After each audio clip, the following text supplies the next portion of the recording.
Hello, fellow traders. 'Tis I, TheRumpledOne, coming to you on Tuesday, June the 15th. The year's 2021. Let's talk trading. DSR trading part 2. Once again, these videos are for educational purposes only. Your results may differ from mine. Okay, DSR trading, dynamic support resistance. Now, I wrote an indicator called TRO, dynamic support resistance, but you can also use the 3-level ZZ indicator. You don't have to use the dynamic support resistance, because what we do with dynamic support resistance, we're basically trading off at 3 balls or 2 balls. Let's see. And this is a little bit less busy screen. And how do we do this? Well, we look for certain things to happen. So for example, here we had a 3-ball put in, and then it turned bullish. And you see here it broke this high. That would have been an area to go long. Just like here we had a 3-ball come in, and then candle turned bearish, broke that low. And usually we want to wait a candle, but sometimes based on price action, you don't get a chance to wait. So for example, here you've got a 3-1. So you've got a 1 ball on the bottom. So this would have been the 1 ball candle. Then this would have been the wait candle. So right now we've got a 1 ball candle. So technically we would wait for this candle to close and the next candle to close. So we just sit and we watch. Now, there's certain rules of thumb. For example, you don't want to trade against the H1 candle color, but many times you are trading against the H1 candle color when you do this.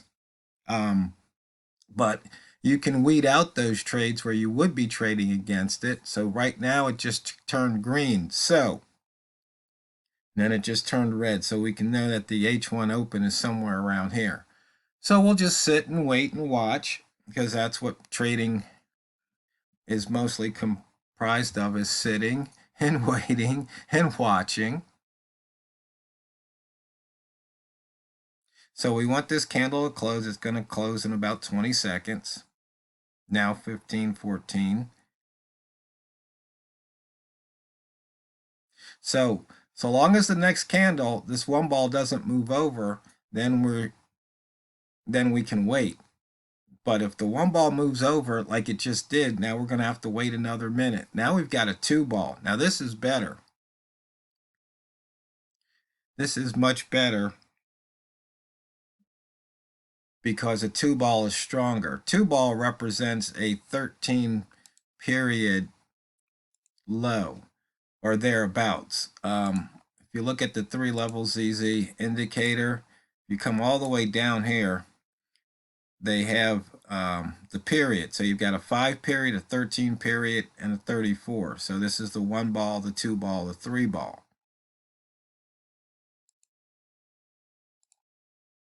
So now we'll wait again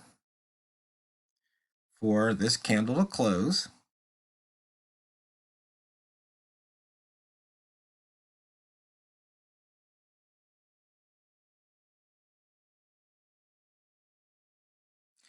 So now this is the wait candle. So long as the 2 ball doesn't move over, we've got a possible DSR trade.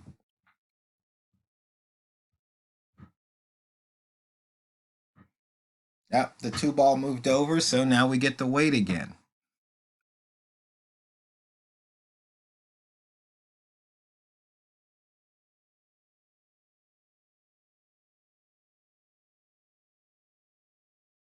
So we sit and we wait.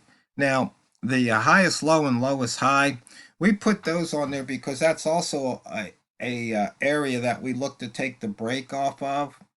So when the price was up here, you see we could have taken a break there. It pulled back, never would have threatened our stop, because our stop would have been above the 3-ball. And then you see here you got another opportunity to short, and you'd be up 5 pips on any of those trades right now. And we just have another 2-ball move over. So we get the wait again.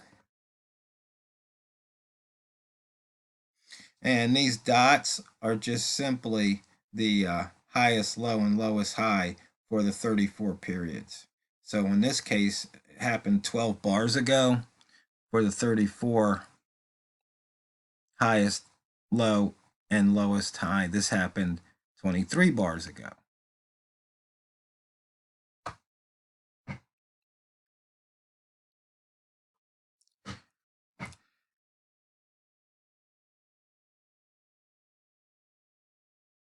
And one thing to note, some people like to play the angles or look at the angles.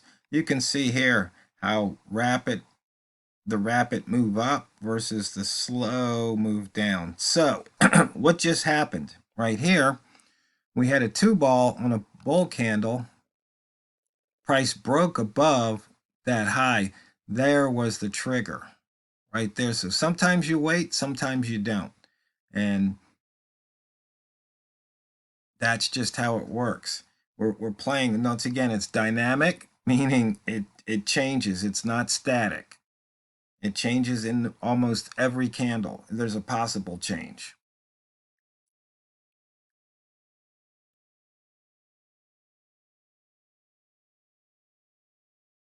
So when you take these types of trades, sometimes you just have to grab the 1 or 2 pips when they present themselves. So the long trigger was at 83.4 and it hit 84.9 high. Now we're at 85. So you can see now there's the 1 ball. So this is when you find out what kind of trader you are. Do you stay in the trade? Do you take your profit? Do you let the candle close? These are things you have to make these decisions on the fly.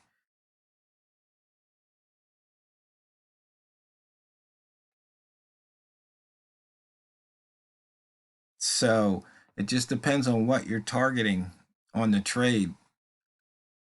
And you should have some idea when you get in the trade what you're targeting, whether it's 1 or 2 pips, whether you want to try and take it to a certain level, but you should have a target in mind. And on the flip side, you should also have something that tells you to get out. In other words, call it a safety. So, for example, for me, I would have been out because when I see a 1-ball, more often than not, it just seems like it will reverse on me, even though I know that 1-ball signifies a breakout. And then, there's a lot of other factors. If you stay in the trade, you just let that candle do what it does. So long as it stays bullish, in this case, since we would have taken the long here, you might stay in the trade because you've got higher lows, you've got higher highs. So from a price action standpoint, there's not a reason to get out of the trade. It closed above the previous candle's high. It closed above the previous candle's close and the previous candle's open. So right here now you've got this inside bar that just formed. So if this candle breaks the high, you might want to stay in. If this candle breaks the low, you probably want to get out. And once again, it just depends on what you're targeting and what you want out of the trade. So right now you've got a lot of different options. You can say, so long as this candle doesn't break this low right here, I'm going to stay in the trade. Because, let's see, the high of this candle was 83.5. So if you got in at 83.5 and you get out at 85.2, you've got almost 2 pips.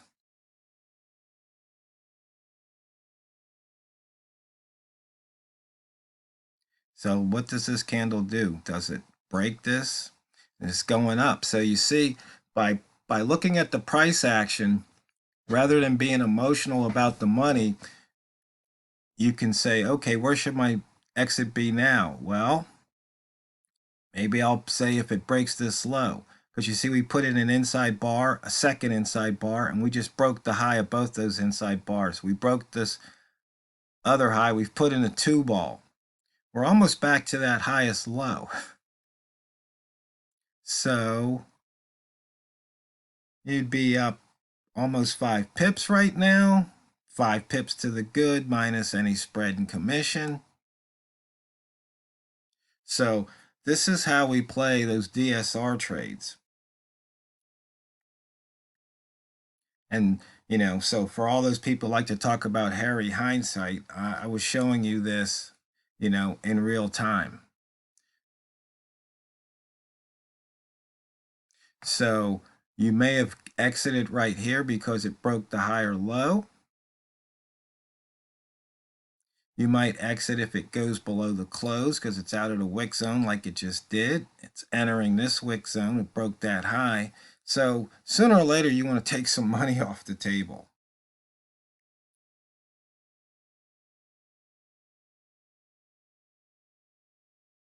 So you put in a 2 ball here. You closed below the lowest high. It came back above and then shot back down.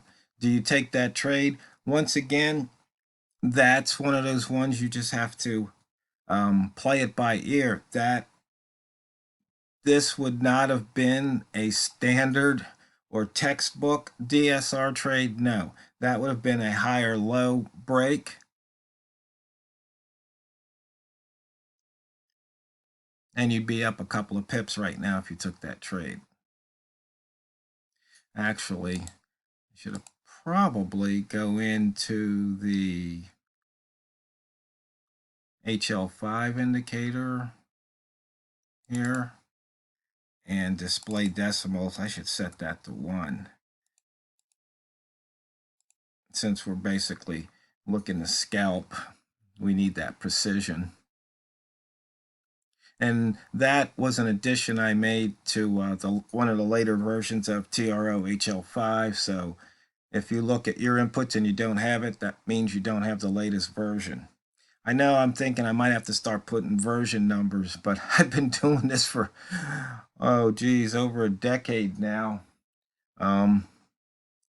That's something. Some people put version numbers in the name. I don't like doing it because if you've got a ton of templates, then all those templates are invalidated. So really, it should be on the indicator list. It should be on the about. We could put a version there, so you know what version you have. So this higher low trade would have paid off.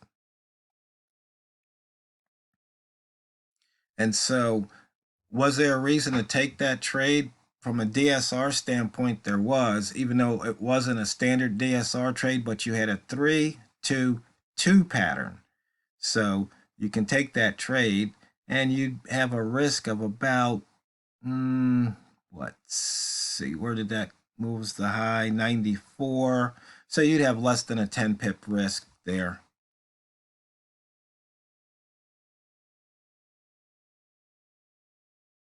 And that trade would have paid, some pips. So I hope that helps. Let me know if you have any questions. Walmart will probably be back tomorrow and we can go over another DS trade.